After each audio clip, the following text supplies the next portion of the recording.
Hello mga kaswang, magandang araw po sa inyo at gabi.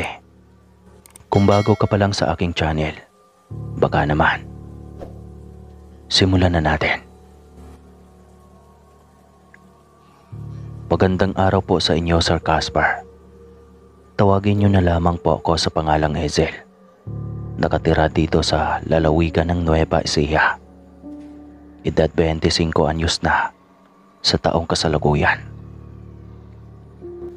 Ang kwentong aking ibabahagi sa inyo ay tungkol ito sa karanasan ng aking amang si Domeng na ayon sa kanya'y magpasa hanggang ngayon ay hindi niya pa rin malilimutan ang kaganapang iyon. Nangyari ito dekada 70 sa dating lugar ng aking ama sa baryo ng Antique.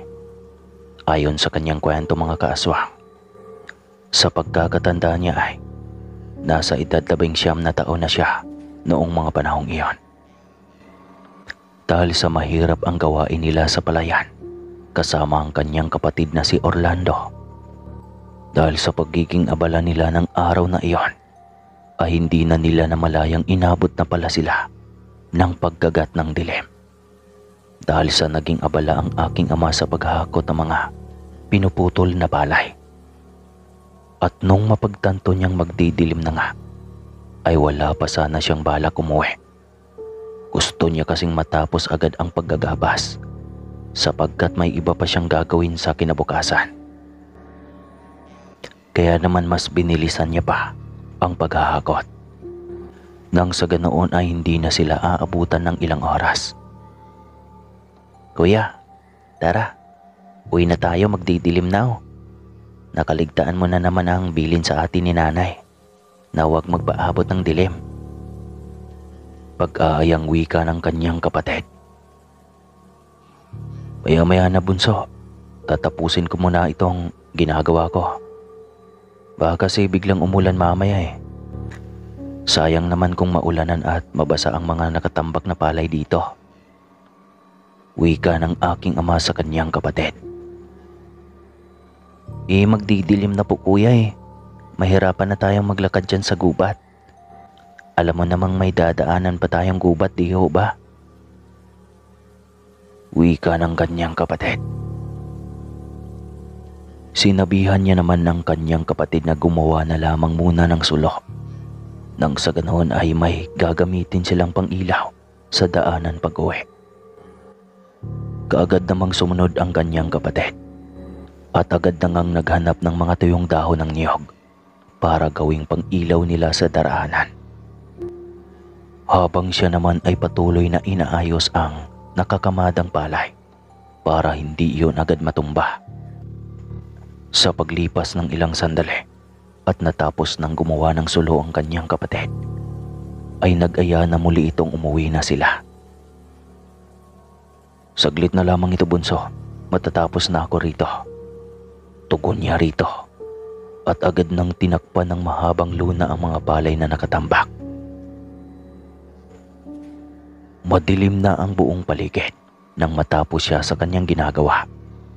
Mag-aalas 7 na ng gabi, kaya minadali na nilang maglakad nang sa ganoon ay makalagpas na sila sa kagubatang tinatahak. Habang naglalakad sila ay panay ang paghampas ng aking ama sa mga talahibang nasa gilid ng daanan. Para kung sakaling may ahas ay matatakot ang mga ito at tumakbo palayo. "Tumingin-tingin ka sa dinadaanan ng bunso. Baka may ahas at matapakan mo. Mahirap na." Paalalang wika ng aking ama sa kanyang kapatid.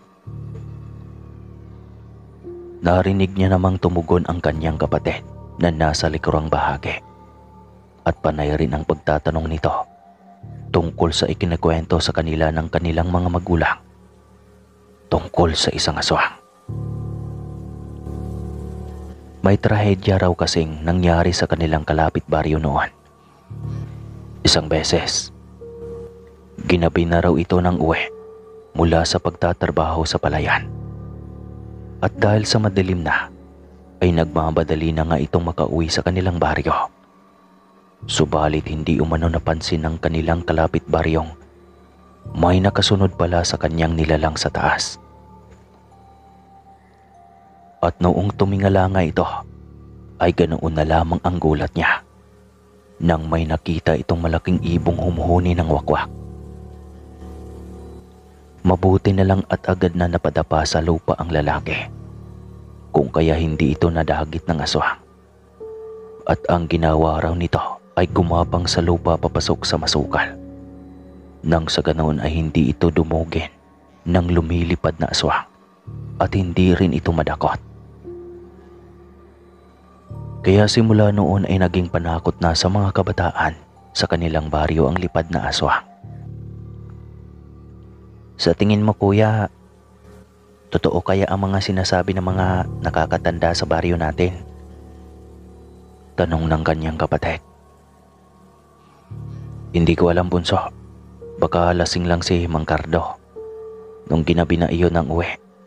Alam mo namang lasinggero ang matandang yon. Kaya kung ano-ano na lang siguro ang nakikita sa daan. Marahil ay dala lamang ng kalasingan yung nakita niya. Tugon ng aking ama. Sa bagay, may punto kayo roon. Paano ba naman kasi halos gabi-gabi na lang naglalasing ang matandang iyon? Baka ibon lang yung nakita niya at inakalang aswang. Wika ng kanyang kapatid. Sinabi naman ng aking amang lumaki na siya sa baryong iyon. Pero wala naman siyang napapabalitaang may aswang roon. Siguro yung mga naririnig niyang huni ng wakwak. Maaari may mga naririnig kasi siyang ganawan at ipinagpapalagay niya lamang na isang uri lamang ng ibon iyan. Pero iyong talagang harap-harapang aswang na sinasabi ng kalapitbahay nila, malabong maniniwala siya dahil hindi naman totoo iyon. Bilisan mo na lamang maglakad dyan bunso para makarating na tayo sa bahay. Medyo nagugutom na kasi ako. Saad niya sa kanyang kapatid. Sige po kuya. Maiksing tugon ng kanyang kapatid habang iniilawan ang daan. Noong nasa kalagitnaan na sila ng daanan, ay panay pa rin ang paghampas ng aking ama sa mga damuhan. Kasabay ng ingay ng kahoy na hinampas niya, ay may naririnig pa siyang kakaibang ingay. Yun bang parang manok na pumapagaspas ang mga pakpak? Kuya, anong ingay yun? Tanong ng kanyang kapatid at nagmadali na itong maglakad papalapit sa kanya. Huwag mo nang pansinin yun bunso, wala yun. Dalian na lang natin ang paglalakad. Ani ng aking ama. Subalit nakailang hakbang na sila, ay patuloy pa rin ang pagpagaspas ng mga pakpak at tila ba nagpaikot-ikot lamang iyon sa paligid. Kaya naman sandali siyang tumigil at pinakaramdaman ang paligid kung tama ba ang kanyang narinig. Nakaramdam na rin kasi ang aking ama ng kakaibang presensya. Nag-iba na ang klima ng hangin at may nalalanghap siyang umaalingasaw na napakabahong amoy. Parang nabubulok na patay daw. Bakit ka huminto kuya? Bilisan na po nating maglakad. Pagtatakang tanong ng kanyang kapatid. Suminyas naman siya ritong huwag maingay. Huwag kang maingay dahil may naririnig akong huni ng wakwak sa paligid. Tsaka naririnig mo ba yung paulit-ulit na pagpagaspas ng pakpak? Tanong niya sa kanyang kapatid. Tumango naman ito, kaya binilinan niya itong ihanda ang itak sapagkat may nararamdaman siyang hindi maganda. Dahan-dahan naman niyang hinugot ang itak na nakasukbit sa kanyang tagiliran. At sa ikalawang paghampas ng mga malalaking pakpak na, ay doon na nakumpirma ng aking ama na tama ang kanyang hinala. Kaya tumingala siya sa taas ng mga puno. Pagkatingalang-tingala niya mga kaaswang, ay nagulat siya sapagkat nakita niya ang isang nilalang na animoy kulay itim na telang nakalutang patungo sa kanyang kapatid at parang sasaklob na iyon. Nanlaki ang mga mata ng aking ama Nang marinig niyang nagmumula sa nilalang na iyon ang huni ng wakwak, agad naman niyang sinigawan ang kanyang kapatid na dumapa sa lupa. Sa kadahilan ng para na iyong kumot na sasaklob sa kanyang kapatid, noong akmang dadakutin na sana ng aswang ang kanyang kapatid, ay agad na iwinasiwas niya ang itak sa ere, nang sa ganun ay hindi makalapit sa kanila ang aswang. Kung kaya't hindi na ito natuloy pang lumapit sa kanila at muling lumipad iyon pa itaas. Kaagad naman na raw dumapa ang kanyang kapatid sa lupa habang nanginginig umano sa takot. "Kuya, natatakot na po ako," rinig niyang wika ng kanyang kapatid. "Dumapa ka lang, huwag kang tatayo hanggat hindi ko sinasabing tumayo ka," tugon niya rito. Nakita niya namang nananatiling nakadapa lamang ang kanyang kapatid. Kaya patuloy pa rin niyang iwinasiwas ang itak sa taas para maitaboy ang aswang. Subalit sadyang porsigido ang nilalang dahil nakailang beses itong nagtatangkang lumapit sa kanila. Panay rin ang pagkawag ng malalaking pakpak nito na animoy, pakpak ng paniki.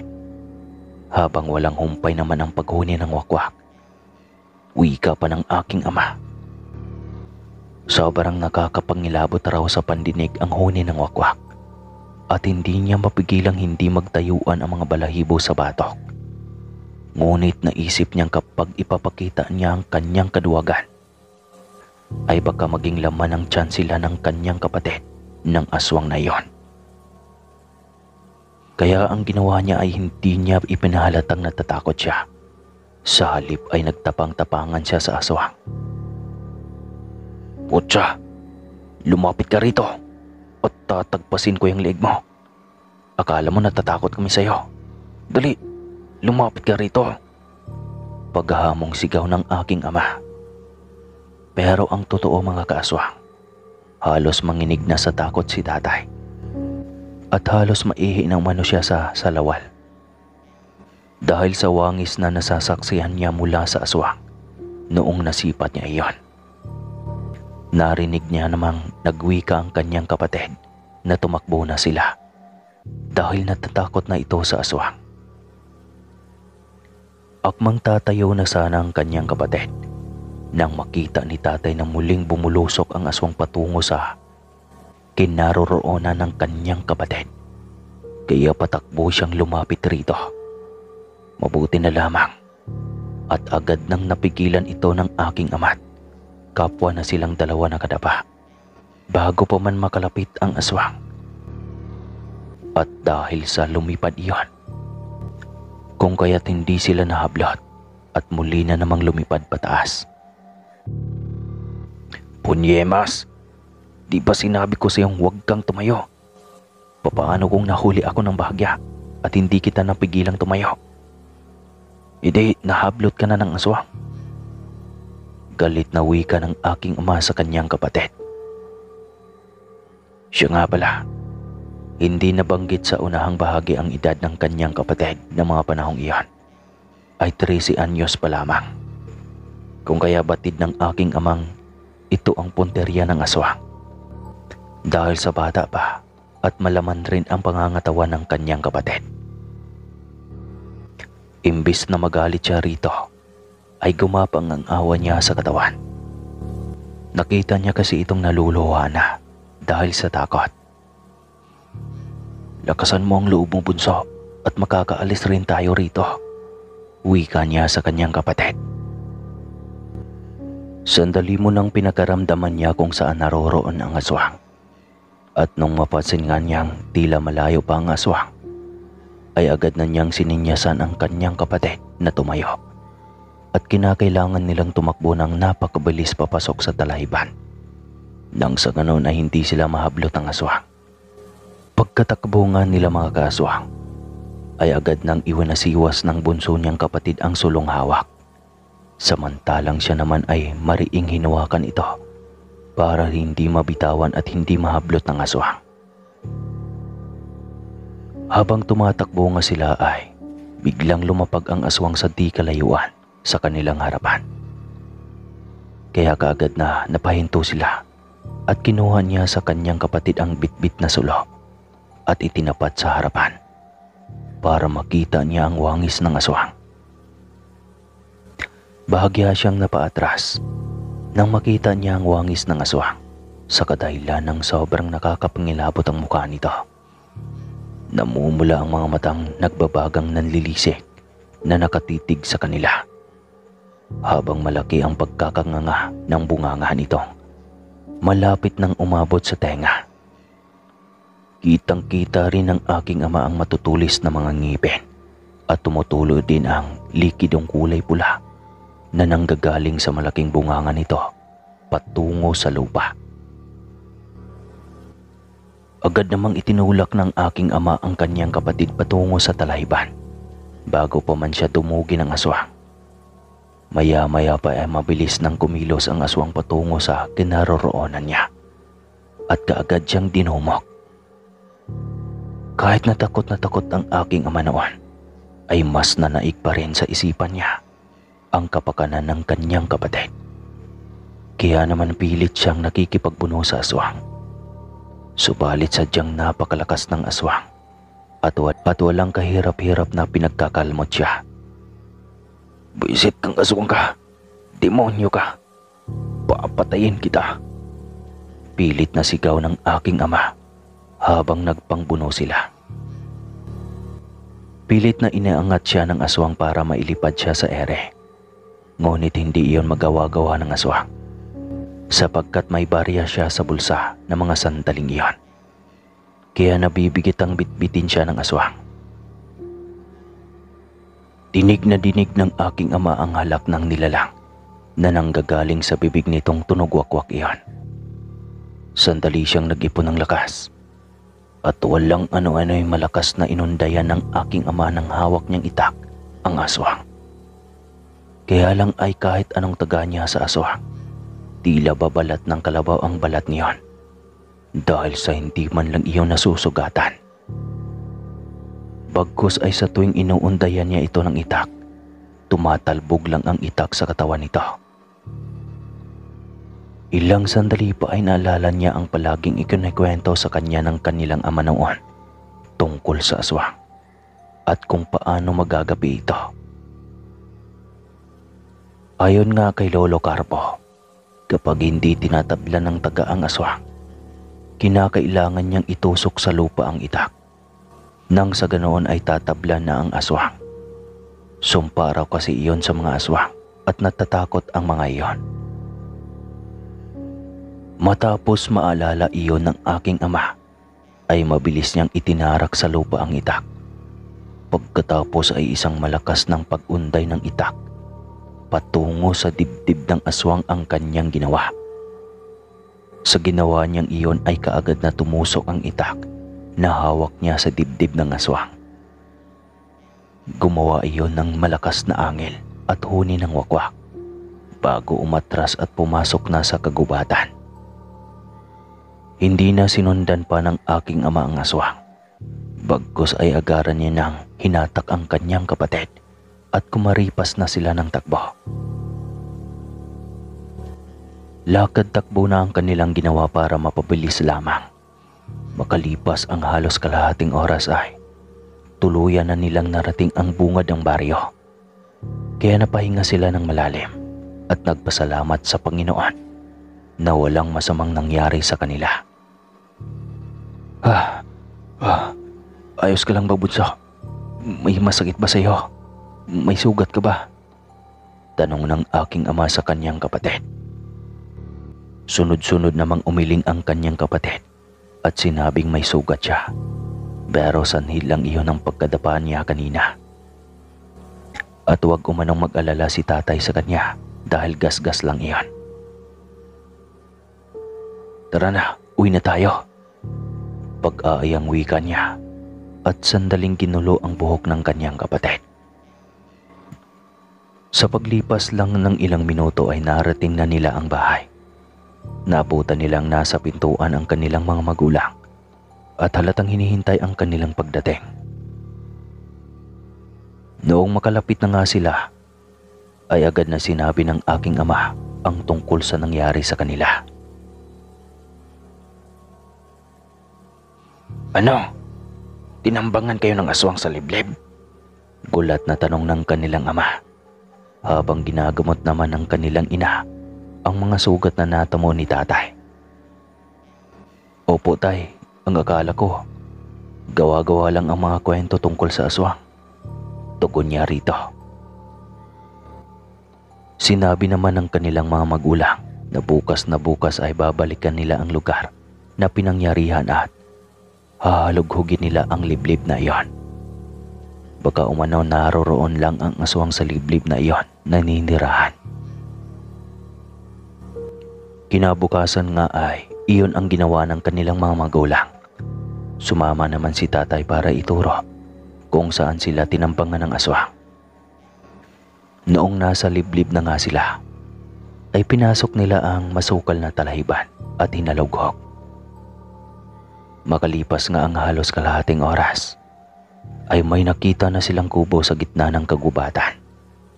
Hindi iyon mapapansin kaagad kapag hindi mo lalapitan dahil sa mga baging na nakatabon roon. Noong tignan nila ang kubo ay halatang bagong gawa lamang iyon, nayari sa mga pinagpuputol-putol na kahoy at ang bubunga naman ay yari sa dahon ng niyog na pinagtagpi-tagpi. Nakita nilang walang katao-tao ang kubo at halatang wasak ang likuran. May mga nakita rin silang langis at nung tignan nila iyon at buksan ang bote ng langis, umalingasaw ang napakabahong amoy at kamuntikan pang masuka ang aking ama. Wika pa ng kanyang mga magulang, kumpirmadong doon nakatira ang aswang. Dahil sa galit ng aking ama ay pinagwawasak niya ang kubo. Nang sa ganon ay wala nang babalikan ang lintik na aswang. Simula nga noon ay wala na silang napapabalitang aswang na nambibiktima sa liblib. Hindi na rin nagpapaabot pa ng dilim si tatay kapag nagtatrabaho dahil ayaw na niyang maranasan ang kahindik-hindik na pangyayari. Hanggang dito na lang po ang aking kwento mga kaswang. Maraming salamat po sa lahat ng palaging sumusubaybay sa channel na ito. Muli po, ako po si Ezel ng Nueva Ecija.